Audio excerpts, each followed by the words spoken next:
जय श्री कृष्ण। नमस्कार।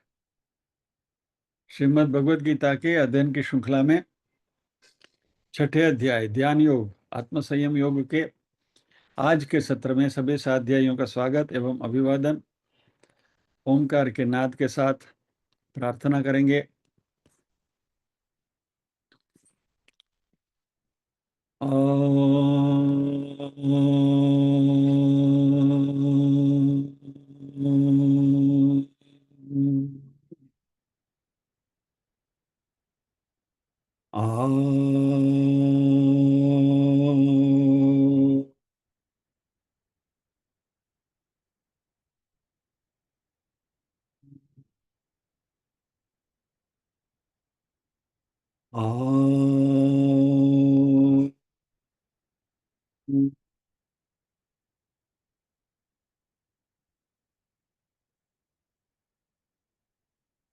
वक्रतुंड महाकाय सूर्यकोटि समप्रभ निर्विघ्नं कुरु मे देव सर्वकार्येषु सर्वदा।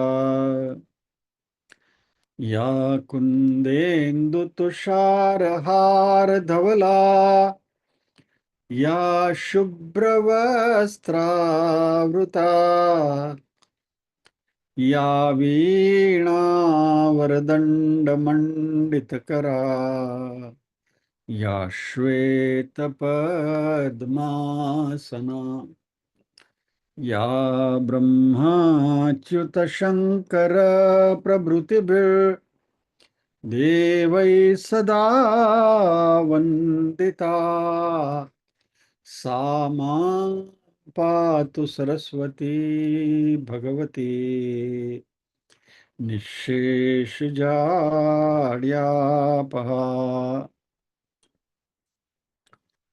वसुदेवसुतं देवं कंसचाणूरमर्दनं देवकी परमानन्दं कृष्णं वन्दे जगद्गुरुम्। ॐ सहना भवतु सहनौ भुनक्तु सह वीर्यं करवावहै तेजस्विनावधीतमस्तु मा विद्विषावहै। ओम शांति शांति शांति। यत्र योगेश्वर कृष्णो यत्र पार्थो धनुर्धरः तत्र श्रीर्विजयो भूतिर्ध्रुवा नीतिर्मतिर्मम।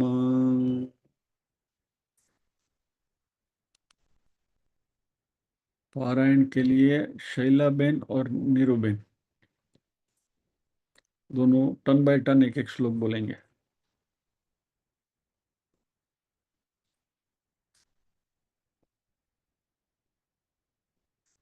एक मिनट,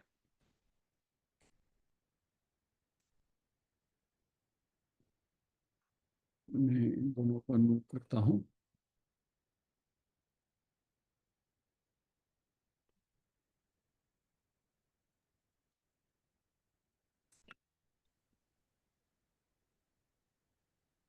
स्टार्ट करो।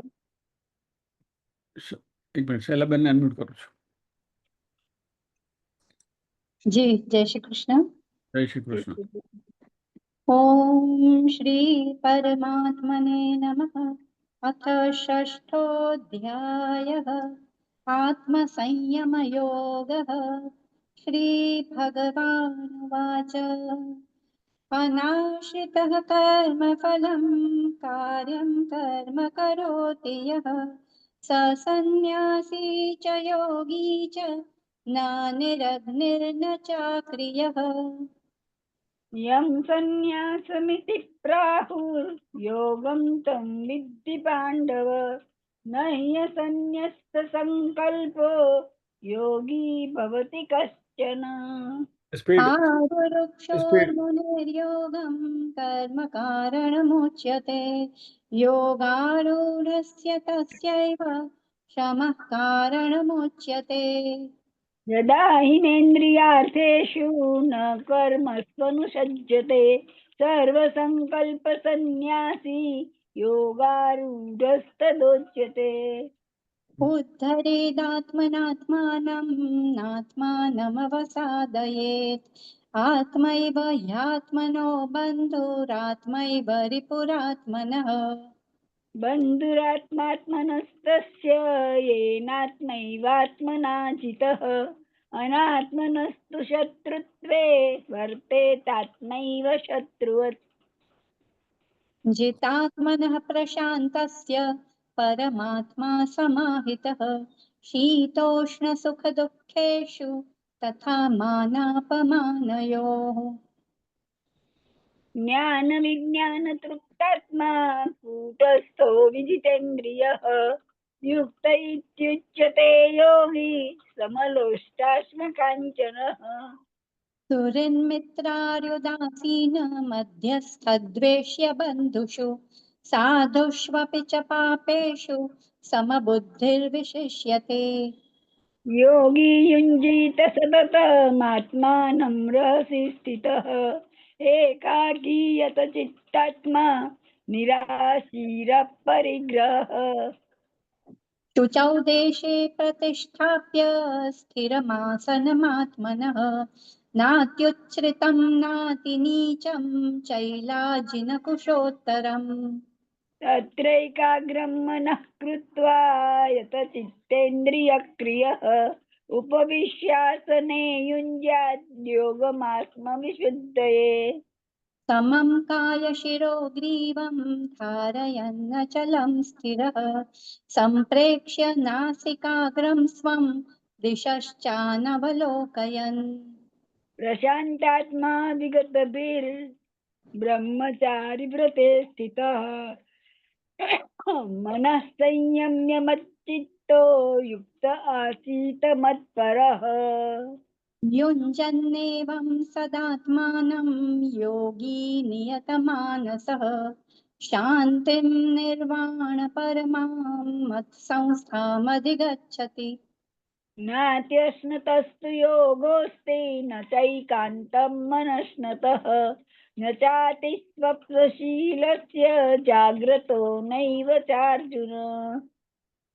युक्ताहारविहारस्य युक्तचेष्टस्य कर्मसु युक्तस्वप्नावबोधस्य योगो भवति दुःखः यदा विनियतं चित्तम् आत्मन्येवावतिष्ठते निःस्पृहः सर्वकामेभ्यो युक्त इत्युच्यते तदा। यथा दीपो निवातस्थो नेङ्गते सोपमा स्मृता योगिनो यतचित्तस्य युञ्जतो योगमात्मनः यत्रो परमते चित्तं निरुद्धं योगसेवया यत्र चैवात्मनात्मानं पश्यन्नात्मनि तुष्यति।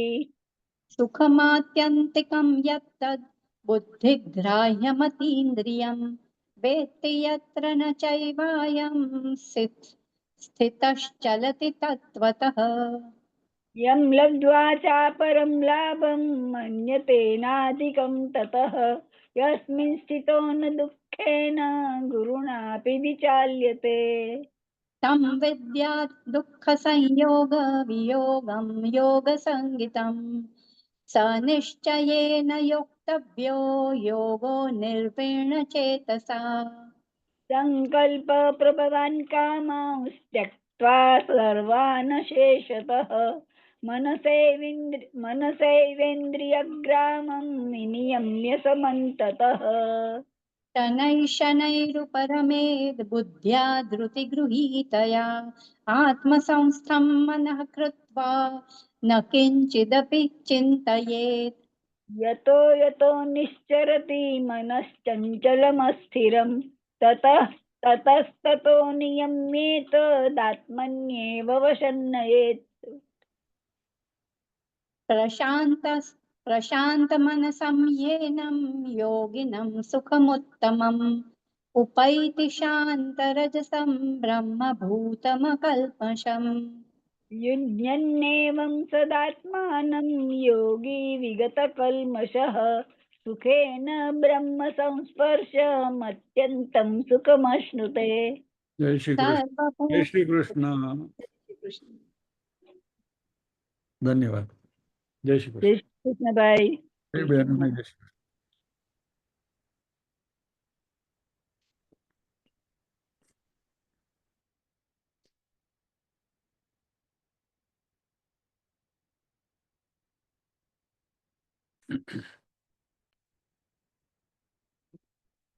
युञ्जन्नेवं सदात्मानं योगी विगतकल्मषः सुखेन ब्रह्म संस्पर्शम अत्यंतम सुखमश्नुते। इस श्लोक के ऊपर हमें आज थोड़ा अध्ययन करना है।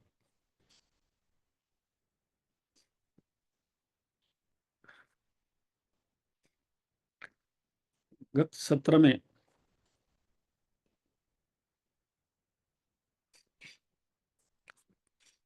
हमने जो बात करी थी, अत्यंतम सुखम, ये जो सुख है वह अमर्यादित है, यानी वो टाइम बाउंड नहीं है, हमेशा के लिए परमानेंटली वो बना रहता है। और ये सुख क्योंकि हमारा स्वरूप सुख है, और स्वरूप यानी हमारा अपना स्वरूप हमेशा 24/7 ऑलवेज हमारे साथ ही रहता है, तो इसलिए जब तक हम हैं तब तक ये सुख हमें मिलता ही रहेगा और इसमें कभी भी इसका अंत नहीं होगा।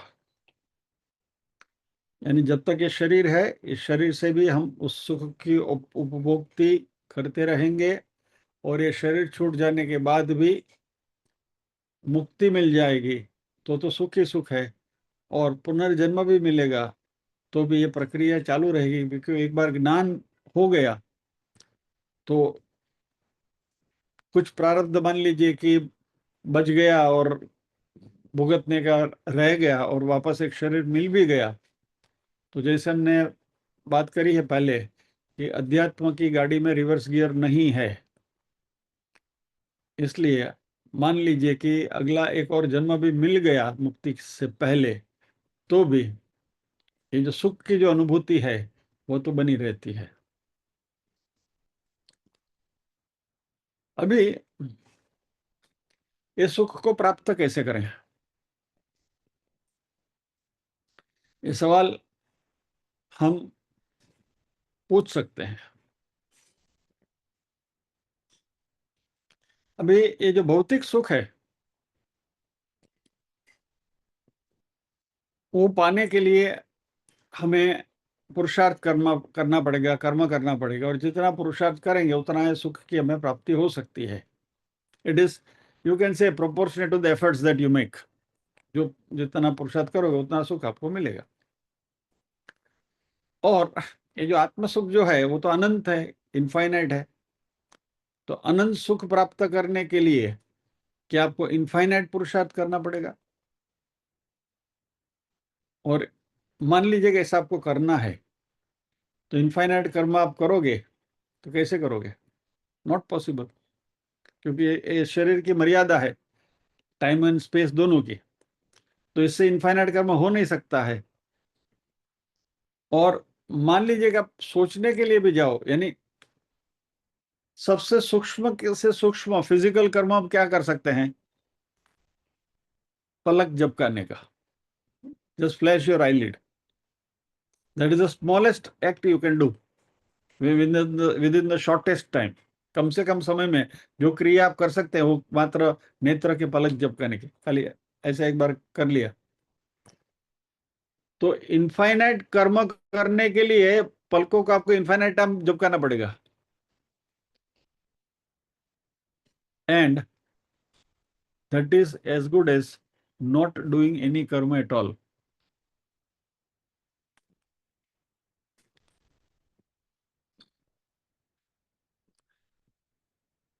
यानी इस लॉजिक से हम इस बात पर पहुंचना चाहते हैं कि ये आत्यंतिकम सुख प्राप्त करने के लिए कोई कर्म करने की जरूरत नहीं है। और इसलिए भगवान कृष्ण ने श्लोक में कहा है सुखेन शब्द का प्रयोग किया है। श्लोक में क्या है? सुखेन ब्रह्म संस्पर्शम। यहाँ जो सुखेन जो है वो सुख की बात नहीं करते हैं, सुखे न यानी कि इजीली, सुखपूर्वक, बहुत सरलता से, किसी भी प्रकार के पसीना बहाने की जरूरत नहीं है, किसी भी प्रकार के कर्म करने की जरूरत नहीं है, और ये सुख, आत्यंतिक सुख हमें अपने आप मिल जाता है, क्योंकि हम ब्रह्म के साथ एकाकार हो गए। और ये आत्यंतिक सुखम जो है वह ब्रह्म की जब ये अनुभूति होती है तब ये सुख अपने आप प्राप्त होता है। सुखे न।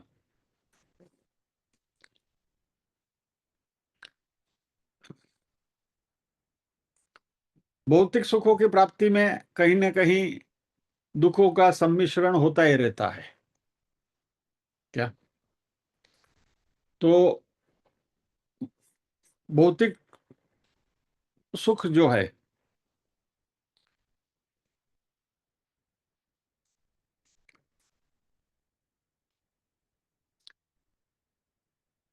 वह हमें आत्यंतिक सुख नहीं दिला सकता। I am cutting short. ये बात वही बात है कि कोई भी भौतिक सुख जो है वो मर्यादित होता है, समय और स्थल की उसकी मर्यादा है, स्पेस एंड टाइम की उसके रिस्ट्रिक्शन है। इसकी वजह से वो सुख आत्यंतिक कभी भी नहीं हो सकता।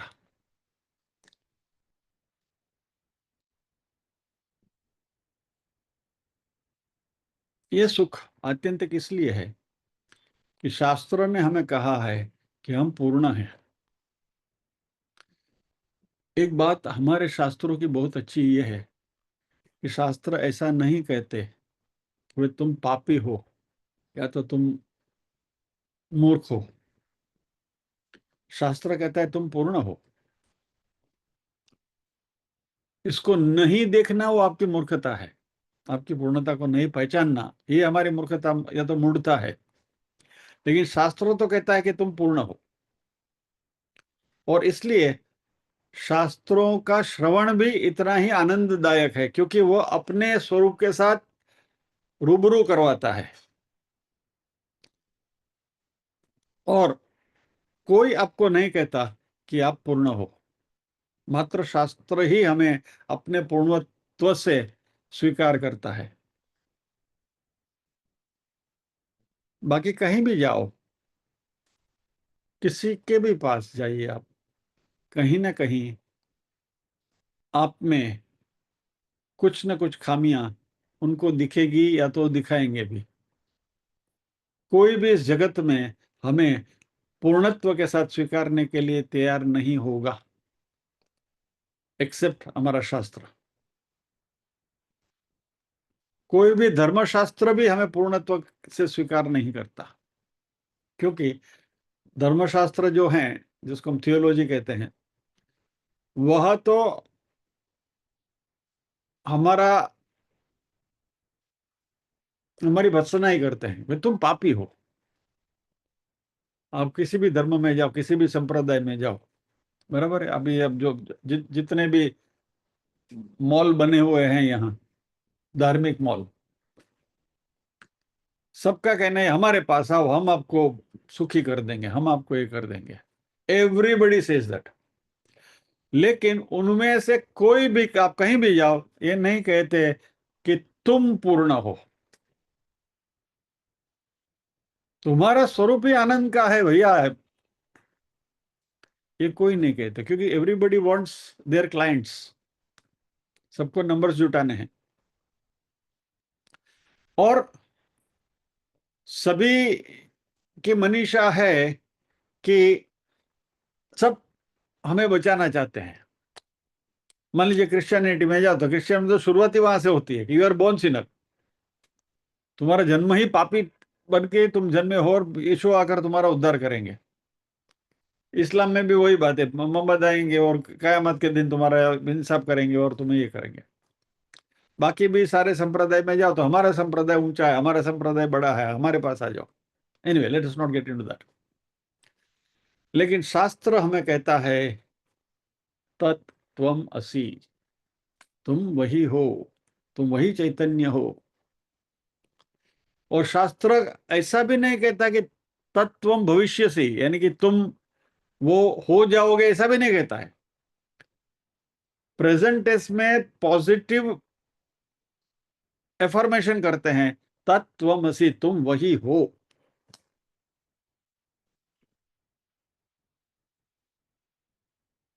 और इसमें कुछ स्वीकार की भी बात नहीं, सीधी सीधी एक स्टेटमेंट है। It is very absolute statement. तुम वही हो, तुम पूर्ण हो, बस।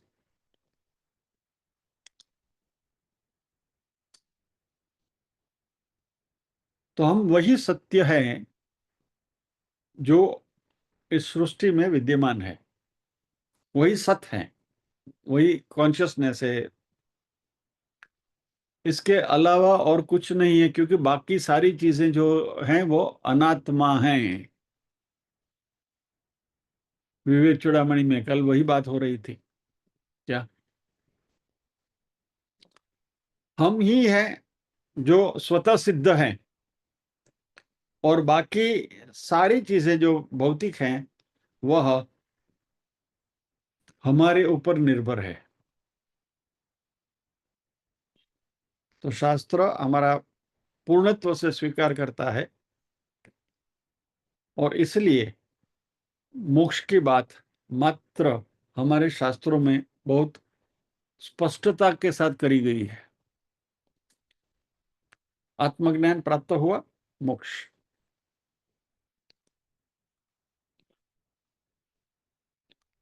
तो शास्त्र का जो ये विषय है वो सिद्ध विषय है, यानी कि हमें पूर्णत्व दिलाता है, पूर्णत्व की हमें झांकी कराता है।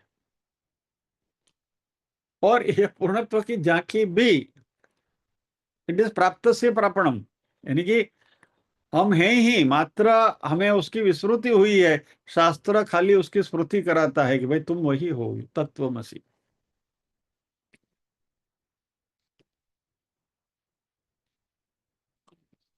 और इसलिए ये जो पूरी यात्रा है ये भी बहुत सुंदर है। इसकी जो अनुभूति है वो भी आनंददायक है। इस कॉन्टेक्स्ट में आदि शंकराचार्य जी जब भी भारत में विचरण कर रहे थे, अलग अलग जगहों पर जाते थे, तो वहां उनकी यात्रा में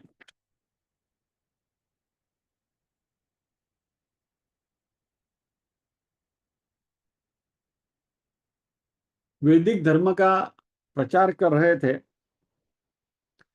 पंचायतन पूजा करने की जो विधि है उस विधि का प्रचार कर रहे थे, और उपासना के अलग अलग तरीके हैं उसके बारे में लोगों में जागृति फैला रहे थे। क्योंकि शंकराचार्य के हिसाब से ये पंचायतन पूजा, ये उपासनाएं, ये सब चित्त शुद्धि के लिए आवश्यक हैं। वेदांत का ज्ञान प्राप्त करने के लिए चित्त शुद्धि होनी जरूरी है। इसलिए शंकराचार्य जी ने इसकी बहुत प्रशंसा की है। रादर इसका प्रचार कर रहे थे कि भाई सभी ने पूजा तो करनी ही चाहिए, पंचायतन पूजा करनी चाहिए। वो एक गांव में गए आराम के लिए। ये शंकराचार्य जी की जो यात्रा का जो पूरा विश्लेषण है उसकी किताब मेरे पास आई है, उसमें से मैं कुछ पोर्शन आपके सामने, बहुत एक अनूठा संवाद है, इंटरेस्टिंग डायलॉग है, मैं आपके सामने रख रहा हूं।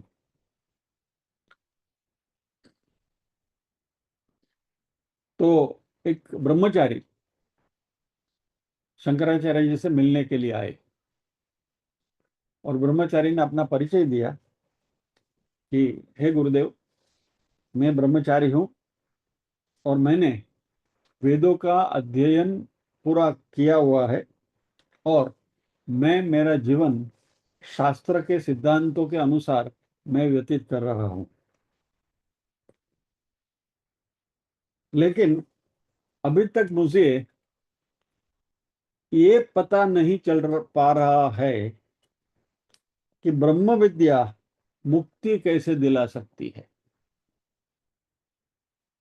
आप जो प्रचार कर रहे हैं, आप जो कह रहे हैं कि ब्रह्म विद्या यानी तत्वमसि की जो बात आप कर रहे हैं, तो ये ब्रह्म विद्या मुक्ति कैसे दिला सकती है, ये अभी तक मेरी समझ में नहीं आ रहा है। अभी कौन पूछ रहा है? ये ब्रह्मचारी जिसने वेदों का अध्ययन किया है, जो शास्त्रों के सिद्धांतों के अनुसार अपना जीवन व्यतीत कर रहा है, ऐसा ज्ञानी व्यक्ति शंकराचार्य जी से प्रश्न पूछ रहा है। अभी सुनिए शंकराचार्य जी और व्यक्ति के बीच में जो डायलॉग है वो।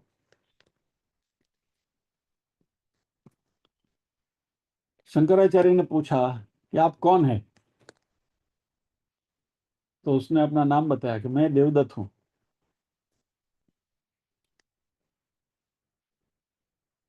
अभी मैं शंकराचार्य देवदत्त प्रश्न उत्तर में सीधा से, वो तो आपको दिया गया नाम है, उसके पहले आप क्या थे? मैं ब्रह्मचारी था। वो तो तुम्हारे आश्रम का नाम है।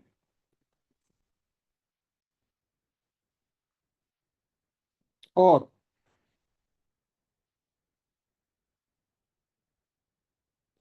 तुम कौन हो? तो देवदत्त कहते हैं कि मैं वो व्यक्ति हूं जिसको आप देख रहे हैं, और वह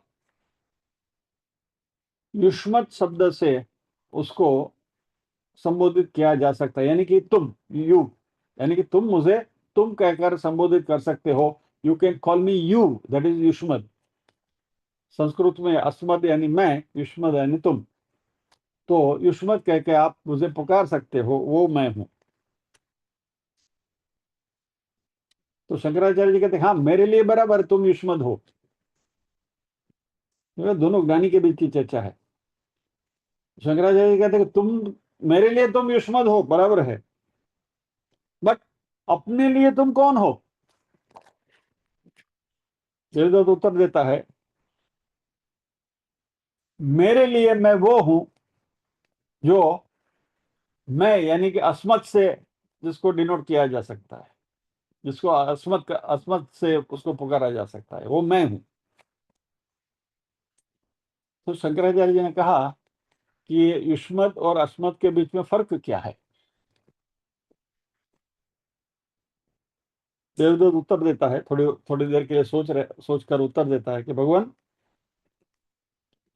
जो अस्मत् शब्द है वो मेरे बारे में कहा गया है और ये मेरा अनुभव है, और युष्मत जो है वह जो दिख रहा है और जिसका नाम और रूप है, उसको हम युष्मत कहेंगे।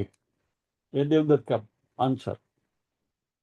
शंकराचार्य जी ने कहा बिल्कुल सही, तुम बुद्धिमान हो, यू आर इंटेलिजेंट, क्योंकि अस्मद यानी मैं, वह स्वयं प्रकाशित है, सेल्फ एफ्लुगेंट,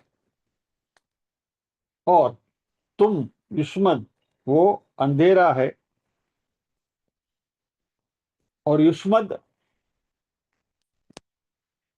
इंद्रियों से पहचान सकते हैं, इंद्रिय गम्य है, और अस्मत् जो है वह ये हमारा आत्मा का स्वरूप है, चैतन्य का स्वरूप है। और युष्मत जो है वह इसके अलावा सब कुछ है। अहम, अस्मत् यानी मैं, यानी मेरा चैतन्य, मेरा आत्मा तत्व, यह मैं हूं। उसके अलावा जो सब कुछ है वो युष्मद है।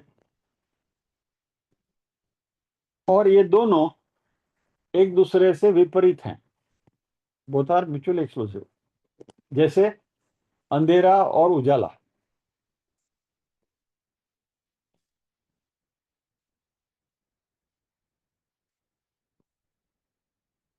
और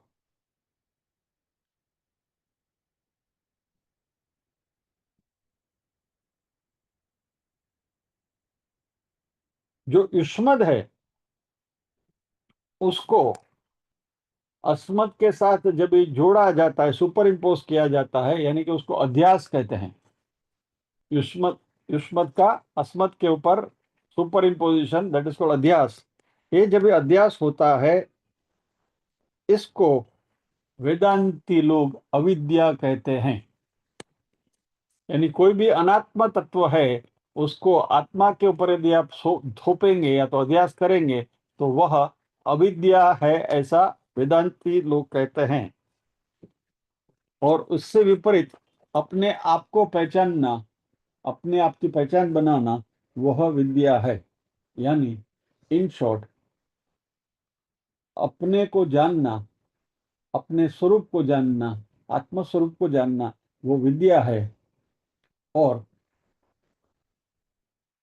अहम को अविद्या के साथ, अहम को अनात्म तत्व के साथ जोड़ना, वह अविद्या है। तो वेदांत है वो विद्या है, और इसके अलावा सब कुछ अविद्या है।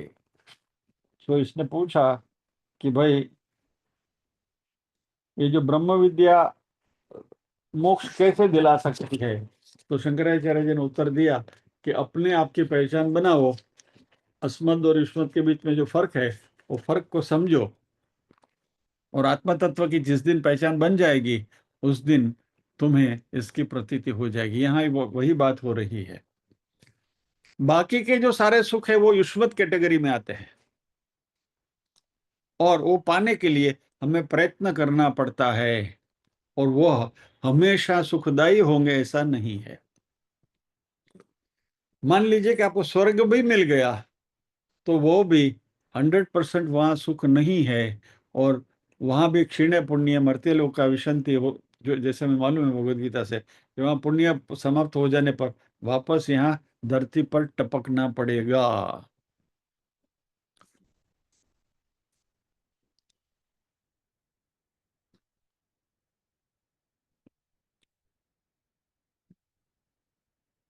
तो यह जो सुख है, वह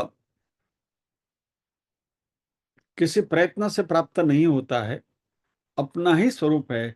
अपना स्वरूप हमेशा अपने साथ रहता है, और यह प्रतीति एक बार हो गई, तो फिर कहीं भी असुख या तो दुख की बात सोचने की भी जरूरत नहीं है।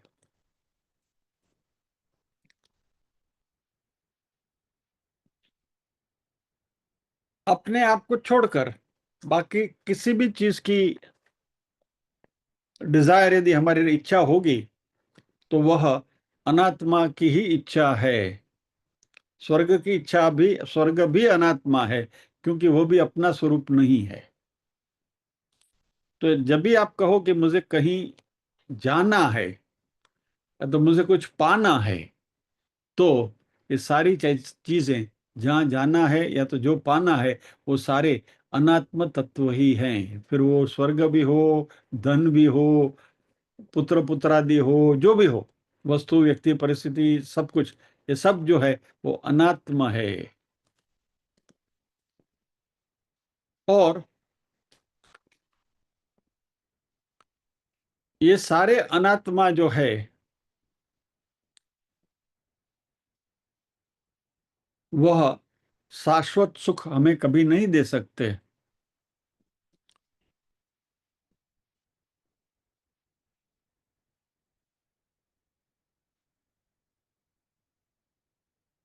ये अनात्मा का आत्म तत्व के साथ कभी कभी संयोग होता है। कल हमने देखा था कि शरीर जो है वो माध्यम है इस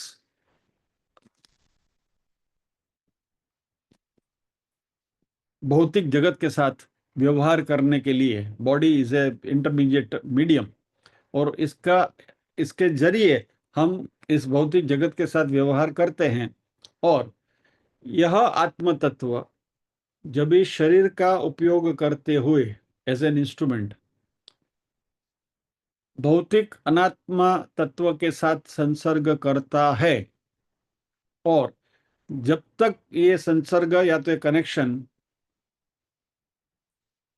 डिजायरेबल होता है, तो कुछ सुख मिलता है, यानी जो हमें अच्छा लगता है उससे हम सुख पाते हैं, लेकिन वह सुख भी अनित्य है।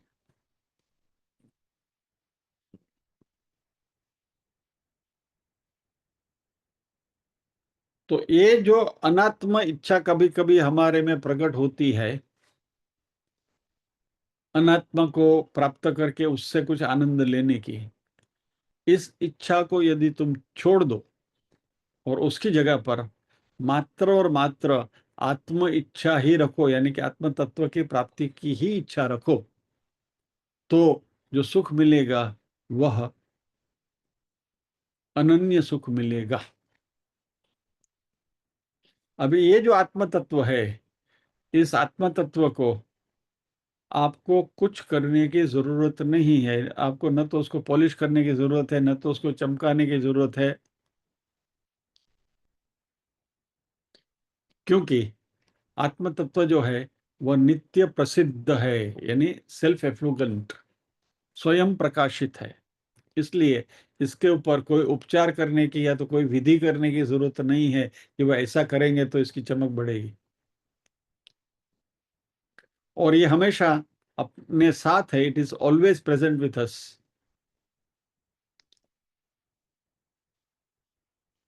यदि उसके ऊपर कोई भी आच्छादन होता है, कोई भी कवर होता है, तो वह मात्र अज्ञान का कवर होता है। जब जब हमारी आत्म तत्व की पहचान अज्ञान की वजह से कम होने लगती है, जैसे सूरज के ऊपर बादल छा जाते हैं और सूर्य दिखता नहीं है, वैसे अज्ञान रूपी बादल जब भी हमारे आत्म तत्व के प्रकाश के ऊपर छा जाते हैं कभी कभी, तो हमें वो प्रकाश दिखता नहीं है। अदरवाइज यह जो प्रकाश है वो आत्म तत्व जो स्वयं प्रकाशित है और हमेशा विद्यमान है। और इसलिए भगवान कृष्ण यहाँ कहते हैं कि सुखे न अश्नुते, सुख बिल्कुल आराम से आप, विदाउट एनी एफर्ट्स, ये जो योगी है, जो मेडिटेटर है, ध्यान करने वाला ध्यानी योगी है, वो उसको प्राप्त कर सकता है।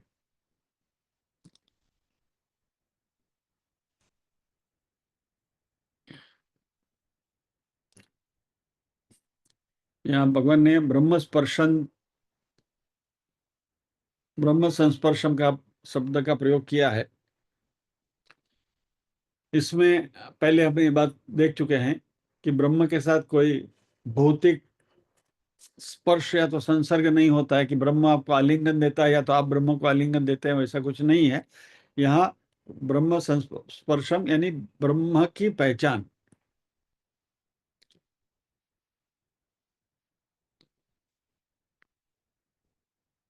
यानी आत्मा ही ब्रह्म है और ब्रह्म ही आत्मा है। इन शॉर्ट वही घूम फिर के आना है, अहम ब्रह्मास्मि।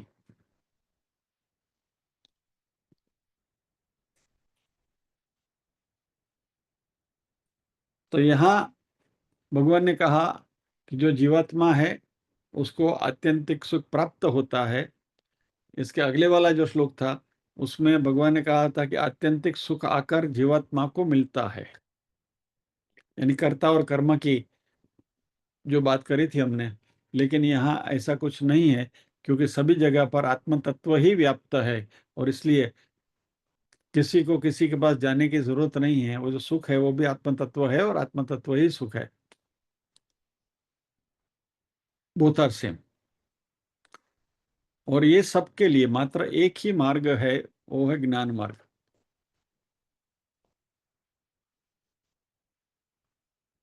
तो यहाँ भगवान जो योग शब्द का प्रयोग करते हैं, और योग शब्द का प्रयोग एक ज्ञान मार्ग के लिए है। और इस योग के द्वारा, इस ज्ञान मार्ग के द्वारा ही हमें सुख प्राप्त होता है। बाकी कर्म भक्ति वगैरह या तो और भी कोई मार्ग है उसके द्वारा भी आप जाएंगे, अल्टीमेटली शंकराचार्य जी के मुताबिक आपको ज्ञान मार्ग पर ही आना पड़ेगा।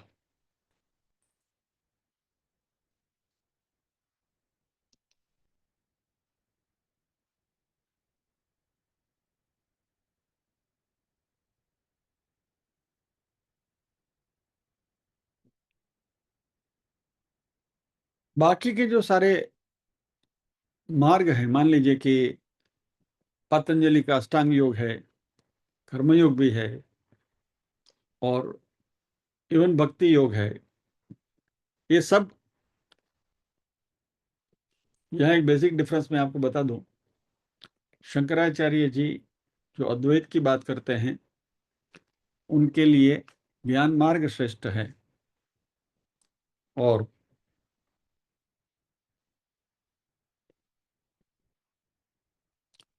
रामानुजाचार्य जी जो भक्ति की बात करते हैं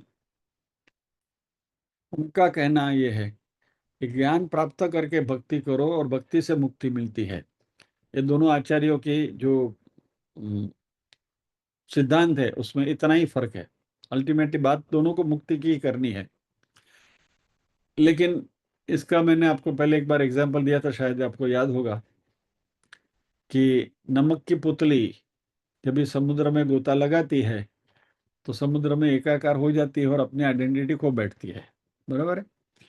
तो ये शंकराचार्य जी और ये बाकी जो भी रामानुजाचार्य जी वगैरह जो भी आचार्य हैं, उन्होंने जो जो जो सिद्धांत वल्लभाचार्य जी हैं, सभी ने जो अपने अपने अलग अलग सिद्धांत प्रतिपादित किए हैं, वो उसकी चर्चा हमको तभी करनी है कि जब हम नमक की पुतली बनकर समुद्र के किनारे खड़े हैं गोता लगाने के लिए। That is the last stage जहां वो उपयुक्त है कि भाई वो ज्ञान मार्ग के, भक्ति मार्ग के, वल्लभाचार्य जी का जो शुद्धाद्वैत है वगैरह जो भी है, ultimately all these theories or all these principles they are applicable only when you are at that stage कि जब भी बस एक खुद की ही लगानी है और तभी आप सोचेंगे कि भाई विज्ञान मार्ग श्रेष्ठ है या तो भक्ति मार्ग श्रेष्ठ है। तो इसलिए हमारे लिए ये पिष्टम पोषण करना इट इज इमटेरियल। कहने का तात्पर्य कि और क्योंकि हम शंकराचार्य जी का अध्ययन कर रहे हैं इसलिए ज्ञान मार्ग की पुष्टि कर रहे हैं। So let us understand this. इसलिए हमारा जो अध्ययन है इस basically based on Shankaracharya ji का जो अद्वैत का सिद्धांत है उसके ऊपर ही हमारा पूरा अध्ययन चल रहा है, क्योंकि जो भी ग्रंथ हम अध्ययन कर रहे हैं वो शंकराचार्य जी के रेफरेंस से ही कर रहे हैं। इसलिए हमारे लिए शंकराचार्य जी के मुताबिक ज्ञान मार्ग श्रेष्ठ है। और बाकी किसी भी मार्ग से आप जाओ तो वो आपको विगत कल्मश बनाएंगे, यानी कि आपके जो पाप है वो सब सारे पाप धुल जाएंगे, जिसको हम चित्त शुद्धि कहते हैं। तो चित्त शुद्धि हमारी हो जाएगी और अल्टीमेटली ज्ञान प्राप्त करके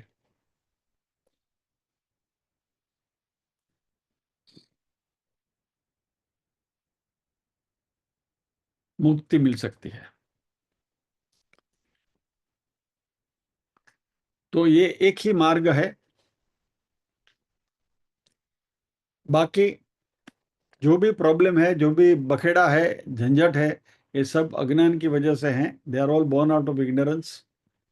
जिस दिन हमें अपने सही स्वरूप की झांकी हो जाएगी उस दिन यह आत्म तत्व का जो प्रकाश है वो प्रकाश की एक बार ये आपने अनुभूति कर ली तो फिर बाद में सब कुछ फीका लगेगा। तो यहाँ भगवत गीता में शंकराचार्य जी के मुताबिक जहाँ जहाँ योग शब्द का प्रयोग हुआ है वह ज्ञान के बारे में ही बात हो रही है, क्योंकि ये ज्ञान से ही शुरुआत होता है और ज्ञान से ही ये पूर्ण होता है। तो निधि ध्यासन करने से पहले श्रवण होता है, यानी शास्त्र के जो सिद्धांत है उसका श्रवण करना है। और शास्त्र हमें ऐसा ही कहता है कि आत्मा और ब्रह्म एक ही है, यानी कि तत्वमसि या तो अहम ब्रह्मास्मि। तो यह जो निधि ध्यासन है ये श्रवण करके इसको आत्मसात करने के लिए ध्यान करना है। और बीच में जो भी प्रकार की कठिनाइयां हैं या तो जो भी प्रकार के अवरोध हैं, ऑब्स्टिकल्स हैं, वह इस निधि ध्यासन से निकल जाएंगे। यानी शास्त्र का श्रवण जो हम करते हैं उसके ऊपर सातत्य से मनन करना है, सातत्य से निधि ध्यासन करना है, and it should become part of our personality. मात्र सुनना અને પછી 9 વાગે એટલે ખંખેરીને ઊભા થઈ જવું ઇઝ નોટ નિધિ ધ્યાસન. जो जो बात हुई है, ये बात सातत्य से हमारे दिमाग में चलती रहनी चाहिए। और जब भी ऐसे प्रसंग उपस्थित होते हैं जीवन में, तभी यह बात हमारे सामने आनी चाहिए।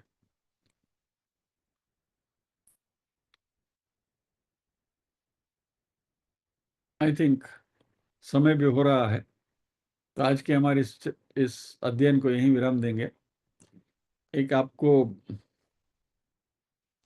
छोड़िए, चलो एक क्लिप थी उसके बारे में चर्चा करनी थी, but let us not get into that. आज इसमें नहीं जाना, कभी मौका मिलेगा तो सोचेंगे। तो इस बात के साथ आज के हमारे अध्ययन को हम यहाँ विराम देंगे। इस श्लोक को भी यहाँ हम वंदन करके प्रार्थना करेंगे।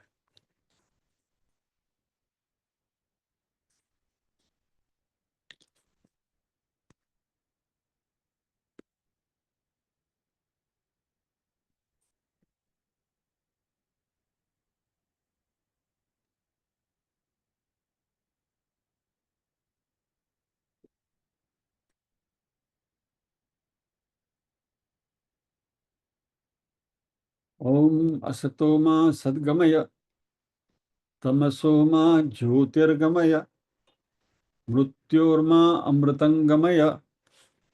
सर्वेषां स्वस्तिर्भवतु, सर्वेषां शान्तिर्भवतु, सर्वेषां मंगलं भवतु, सर्वेषां पूर्णं भवतु। लोका समस्ताः सुखिनो भवन्तु, लोका समस्ताः सुखिनो भवन्तु। नाहं कर्ता हरिः कर्ता, हरिः कर्ता हि केवलम्। ओम शांति शांति शांति ही। सभी के हृदय में विराजमान परम कृपालु परमात्मा को वंदन करते हुए आज के सत्र को विराम देते हैं। अगले शुक्रवार फिर मिलेंगे अगले श्लोक के साथ। जय श्री कृष्ण। अभी 17 दिख रहे हैं, 1 मिनट के लिए रुकना।